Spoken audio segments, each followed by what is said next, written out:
Hello বন্ধুরা, এটা আমার কলকাতায় প্রথম ব্লগ।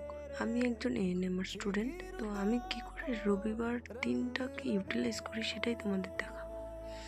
সকালে উঠে একটু হেলদি ব্রেকফাস্ট করে নিয়ে তারপর আমি সারা সপ্তাহের জামা কাপড় ইউনিফর্ম সব ধুয়ে ঘর পরিষ্কার করে স্নান করে নিই। তারপর নিজের খাবার নিজেকে তৈরি করতে হবে, তাই একটু আলু ভেজে নিয়েছি, ভাত করেছি আর একটু তরকারি করেছি, তা নিয়ে খাওয়া দাওয়া করে একটু রেস্ট করে নিয়েছি।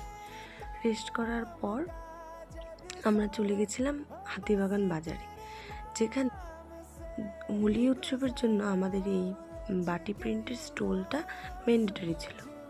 তারপর আমরা বাজারে একটু ফুচকা খেয়ে নিলাম। যিনি এত বড় ফুচকা খেতে পারছে না, আমি ঠিক মুখে ঢুকে নিয়েছি। তারপর আমরা রাত্রে এসে রেস্ট করে রান্না করে খাওয়া দাওয়া করে লিখতে বসেছি, লিখে ঘুমিয়ে পড়েছি।